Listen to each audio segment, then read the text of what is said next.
En prestijli televizyon ödüllerinden biri olan Emmy ödülleri bu yıl 75. defa dağıtıldı. 2022 yılında final sezonuyla ekranlara gelen ve hem izleyiciler hem de otoriteler tarafından övgüyle söz edilen Better Call Saul dizisi hiçbir ödül alamadı. Bu, Better Call Saul'un yabancı olduğu bir duygu değil. Dizi yayınlanmaya başladığı 2015 yılından beri toplamda 53 defa Emmy'ye aday oldu. Ancak hepsinden eli boş dönerek kırılması güç bir rekora imza attı. Evet, Better Call Saul, televizyon tarihinin en başarısız, en iyi dizisi. God, I could see the Matrix, you know? I was invincible. I could dodge bullets, baby.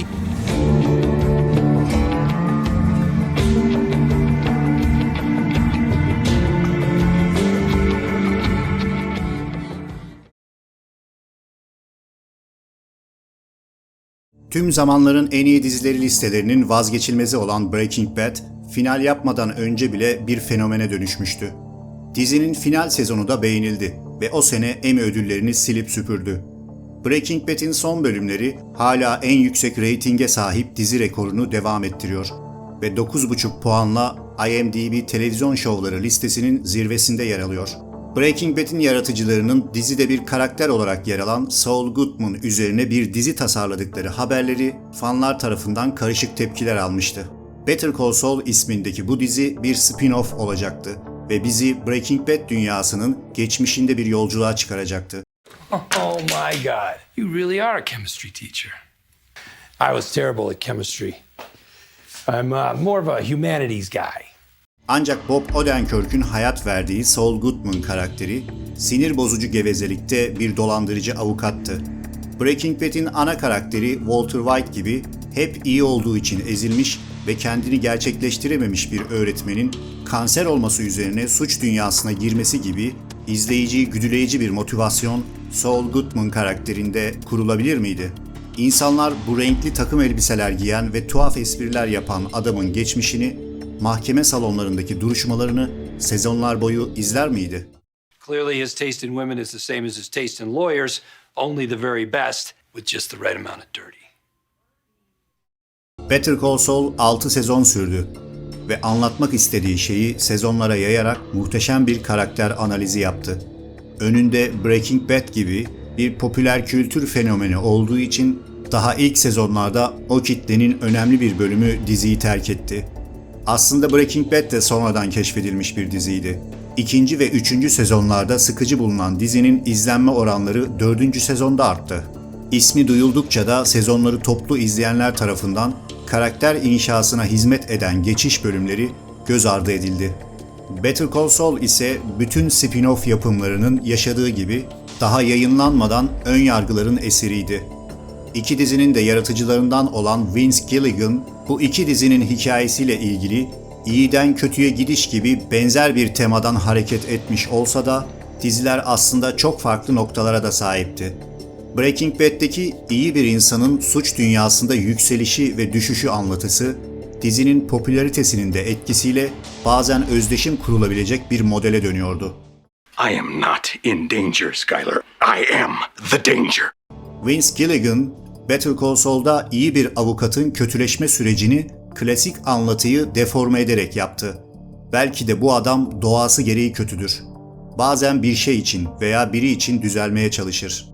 Ama yine de olamaz çünkü bu sefer de üzerindeki etiketler ve toplum buna izin vermez. Dizinin yaratıcıları Walter White karakterinin egosunu ve kötücüllüğünü zaman zaman vermeye çalıştılar. One more time that you did this for the family. I did it for me. Ancak sosyal medyada tüm kötülüğün ve ihanetin sembolü olarak Skyler'ın görülmesini engelleyemediler. Better Call Saul'da ise bunu daha ustalıkla yapabildiler. Saul Goodman karakteri daha muğlaktır. Bu dizideki ana kadın karakter Kim Wexler da iyiliğin, fedakarlığın sembolü gibiyken sorunlu bir geçmişe ve zaaflara sahiptir. Dizi en baştan itibaren sonunda ne olacağının bilindiği karakterleri işledi. Bu yüzden senaristler bazı sınırlara sahipti. Bu sınırlar özgür bir yaratım sürecini engellerken daha damıtılmış, daha mükemmel bir metin ortaya çıkmasını sağladı. Gerçekten Better Call Saul, doğal diyaloglarıyla, sembolik anlatımıyla, karakterleri işleme süreciyle ve küçük noktalardan başlayıp devasa olaylara neden olan neden-sonuç zincirleriyle senaryo nasıl yazılır derslerine konu olacak bir kaliteye ulaştı. Buna teknik mükemmelliğini ve muhteşem oyuncu performanslarını da eklersek, Better Call Saul'un bir Breaking Bad spin-off'u olmaktan daha öteye geçtiğini söyleyebiliriz. Peki neden 53 defa aday olduğu Emmy'yi hiç kazanamadı?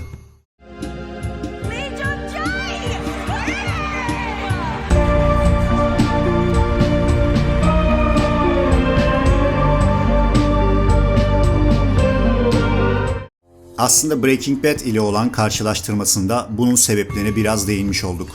Better Call Saul, bağımsız bir dizi gibi algılanmadı. Buna rağmen kendisinden daha ilk sezonlarda o evrene ait makro olaylar beklendi. Better Call Saul ise her sezon bir öncekinin üzerine koyarak ilerledi. İlk sezonlardaki kar topları son 2 sezonda bir çığa dönüştü. Emmy ödüllerinde ise bilinirlik ve popülerlik önemli bir güçtür. Aslında Emmy ödüllerinin oylama sistemi yıllardır çeşitli eleştirilere maruz kalıyor.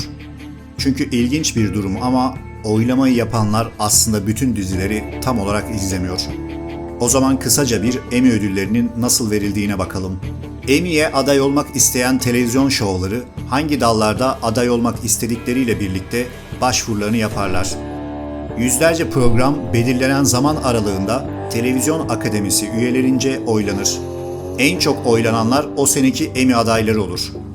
Bu aşamada ise kategorisine göre değişen o yıl belirlenmiş 200 ila 600 üye seçilmiş adayları ilk sıradan son sıraya kadar yazarak oylar.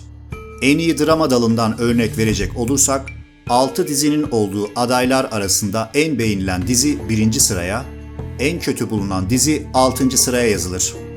Aradaki diğer diziler de beğeniye göre sıralanır. Bu da bazen hakkında en çok konuşulan ve iyi pazarlanabilen diziler lehine bir tablo çıkarır. Game of Thrones'un ilk sezonları çok beğenilmişti. Ancak en iyi dizi ödüllerini 5. sezonla birlikte almaya başladı. Dizinin son sezonu ise izleyiciler tarafından yerden yere vuruldu. İlk sezonlara göre IMDb puanları da yerlerde sürünen Game of Thrones'un final sezonu 32 adaylıkla rekor kırdı ve en iyi drama dahil 12 ödül aldı. Breaking Bad de benzer başarıyı final sezonunda yakalayabildi. Çünkü dizi en popüler zamanındaydı. Breaking Bad ekibi büyük başarılarını kutlarken Saul Goodman oynayan Bob Odenkirk, "Ben de bir gün alırım herhalde" diye düşünüyor gibiydi. The Crown'un ilk sezonları çok iyiydi. Ancak daha düşük kalibrede olmasına rağmen bilinirliğinin arttığı 4. sezonda Emmy alabildi. İlk sezonlara göre daha vasat olan son sezonlarda ödül kazanılmasının bir diğer sebebi oylamayı yapan akademi üyelerinin dizilerin tüm bölümlerini izlememesi. Emmy'ye adaylık için başvuran yapımlar dizilerinin iyi sahnelerini 10 dakikalık bir video yaparak ödül merkezlerine sunmak zorundalar. Oy verenlerin adaylar arasında izlemediği bir dizi varsa bu 10 dakikalık video izlenerek fikir edinilir. Veya oyuncu dalında aday olan kişinin en iyi sahneleri derlenip akademi üyelerine izlettirilir. Bu da yine gündemde olanların bir adım öne geçmesine sebep olabiliyor. Better Call Saul ilk sezondan son sezona kadar toplam 7 defa en iyi drama dizisi dalında Emmy'ye aday oldu. Saul Goodman karakterini oynayan Bob Odenkirk, sanki bu rol için yaratılmış gibi her sezon daha da devleşti ve 6 defa en iyi erkek oyuncu dalında aday gösterildi. Dizinin itici güçlerinden ve bana göre yazılmış en iyi kadın karakterlerden biri olan Kim Wexler rolüyle Rhea Seehorn düzenlenen son 2 törende en iyi yardımcı kadın dalında adaydı. Dizi en iyi senaryo ödülüne de 8 farklı bölümle aday oldu. Diğer adaylıkları da eklersek 53 dalda Emmy'ye aday olan Better Call Saul hiçbirini kazanamadı. Sanırım bu tekrar olmayacak kadar sıra dışı bir rekor. Better Call Saul yarıştığı yıllarda kesinlikle zorlu bir rekabetle karşı karşıyaydı. En iyi dizi ödülünü 3 defa Game of Thrones'a, 1 defa Handmaid's Tale'e, 3 defa Succession'a kaybeden dizinin erkek oyuncu adaylıkları biraz daha trajik. This is your 17th and 18th nomination. Uh-oh. I better get one day. I've got 2 for writing, yeah. Yeah, for writing, yes. Okay, this could be your night. Do you have Well, a lucky I'd like charm to on get you? one for acting, sure. No, I have no lucky charm. Bob Odenkirk 2015'te Jon Hamm'e karşı kaybetti. O dönem Mad Men'in final sezonuna denk gelmişti. 2016'da Mr. Robot'un ilk bölümündeki oyunculuğuyla Rami Malek'e kaybetti. Televizyon haricinde Sinema Akademisi de Rami Malek'i çok sevdi. Çünkü Malek sonraki yıllarda Oscar kazandı.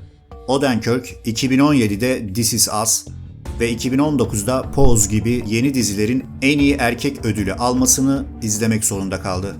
Üstelik bir tanesinde Westworld'de olağanüstü bir performans sergileyen Anthony Hopkins de adaydı. O bile arada kaynadı.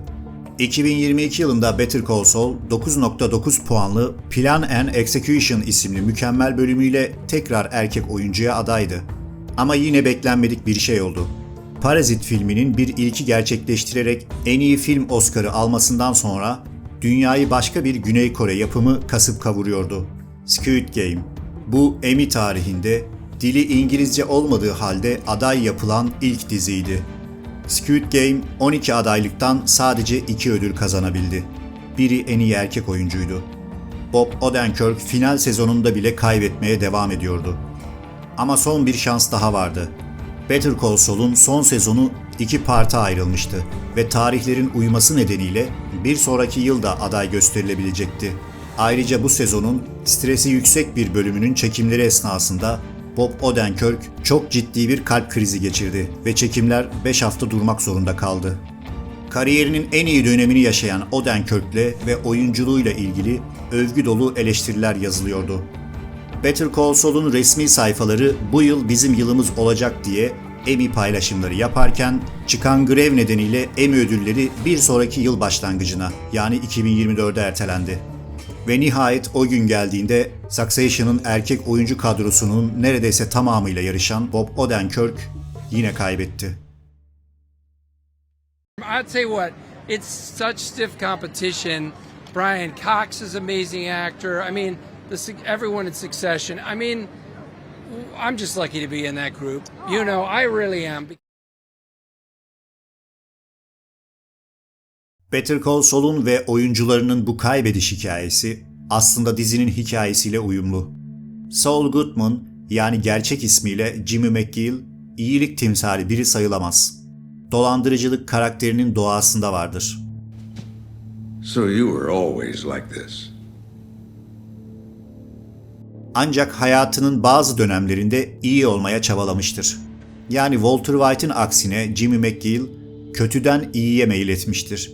Bunu hayranı olduğu abisi Chuck'ın gözüne girebilmek için ve uğruna her şeyi feda edebileceği sevgilisi Kim Wexler için yapabilme potansiyeline sahipti. Jimmy.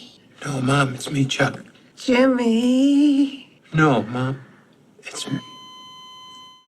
Abisi Chuck McGill çok saygın bir avukattır ve gençliğinden beri suça meyletmiş olan kardeşi Jimmy'yi hukuk bürosunda posta işini alarak onu bu hayattan kurtarmıştır. Jimmy de onun gözüne girebilmek için gizlice hukuk okumuş ve avukatlık lisansı almıştır. Ancak Jimmy suç hayatını bırakmış olsa da abisinin gözünde hep bir dolandırıcıdır. I know what you were, what you are. People don't change. You're slipping Jimmy. I thought you were proud of me. Hukuk bürosunda alt düzey işlerde çalışabilir ama asla büronun bir avukatı olamaz. Bu yüzden Chuck, Jimmy'nin yükselmesine izin vermez. Did Jimmy know his brother was the one that prevented you from hiring him? No, he did not. Chuck hastalandığında kendisiyle ilgilenen tek kişi Jimmy olmasına rağmen onun kendisiyle eşit seviyede olmasını istemez. Çünkü ailenin düzgün ve dürüst çocuğu Chuck'tır.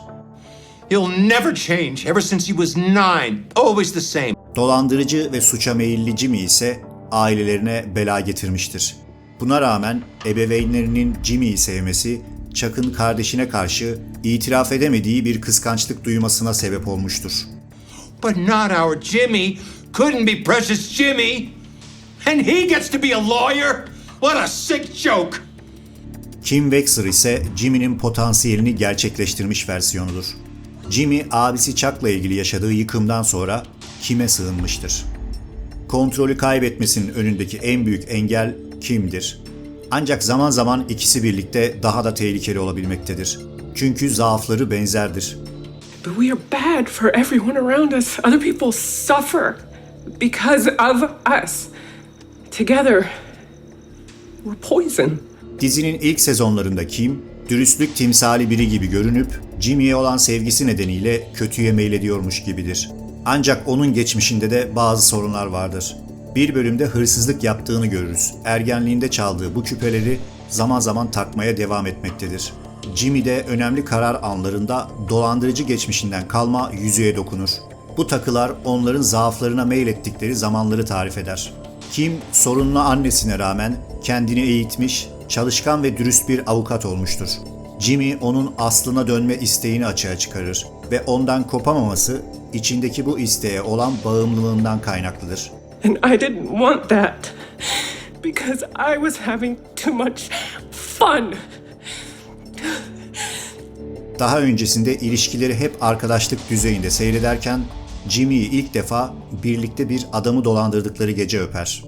Breaking Bad'de olduğu gibi Better Call Saul'da da iyi ve kötü kavramları iki kesin zıtlık değildir. İnsan hayatının herhangi bir döneminde bu iki zıtlık arasında gelgitler yaşanabilir. Bunda insan doğasının özellikleri haricinde insanın kırılganlığı, egosu, kıskançlığı, toplumdaki konumu da etkili olabilir. Jimmy önem verdiği kişiler tarafından ve hukuk camiasında dışlandıkça eskisinden daha da çok suça meyleder. Egosu için, kazanmak için, para için her tür hileye başvurmayı kendine hak görür. Çünkü ne yaparsa yapsın o mimlenmiş biridir ve onu asla aralarına almayacaklardır. Toplum onu damgalamıştır. You didn't get it. You were never gonna get it. Better Call Saul'un bir bölümünde Jimmy'nin yani Saul Goodman'ın bu görüşleri çok net açığa çıkar. Burs almak için hukuk bürosuna başvuran bir öğrencinin geçmişinde bir hırsızlık vakası vardır. Daha sonra kendini düzeltmiş, bu olayın da etkisiyle hukuk alanına ilgi duymaya başlamış ve iyi notlar almıştır. Ancak geçmişindeki o hata nedeniyle elenir. As far as they're concerned, your mistake is just that's who you are. And it's all you are. Jimmy'nin bu kızla yaptığı konuşma Better Call Saul dizisinin kaderi içinde geçerli olduğu denebilir. I mean, they'll smile at you, they'll pat you on the head, but they are never, ever letting you in. Better Call Saul, efsane bir dizi olan Breaking Bad'in ağır yükünü taşımıştır. Ve daha ilk sezondan onunla kıyaslanıp bazı izleyicilerce terk edilmiştir. Üstelik burada iyi aile babası, çok zeki bir kimya öğretmeni değil, geçmişi dolandırıcılıklarla dolu, geveze ve antipatik biri vardır. Sezonlar boyu bölümler ilerledikçe dizinin kalitesi yükselecek olsa bile hiçbir zaman ön yargılardan kendini kurtaramayacaktır. Walter White akademik anlamda potansiyelini gerçekleştirememiş bir kimyacıydı. Mike oğlunun katilini bulmak için kanunun dışına çıkmış ve potansiyelini gerçekleştirememiş bir polisti. Jimmy McGill de tüm yeteneğine ve zekasına rağmen potansiyelini gerçekleştirememiş bir avukat olmuştur. Bu kişiler farklı yollardan kendilerini gerçekleştirmeyi denediler. They're not going to give it to you. So what? You're going to take it. You're going to do whatever it takes. Do you hear me? You are not going to play by the rules. Better Call Saul dizisi de 53 dalda aday olduğu en prestijli televizyon ödülü Emmy'yi hiç alamayarak kendi potansiyelini gerçekleştiremedi. I don't care about it. It's nothing to me. It's a bacterium. I travel in worlds you can't even imagine. Ancak en iyi diziler listelerine bakarsak Better Call Saul'un başarısı farklı bir yoldan kendini gerçekleştirecek ve ilerleyen yıllarda öyle veya böyle aklımızda yer edinmeye devam edecek gibi.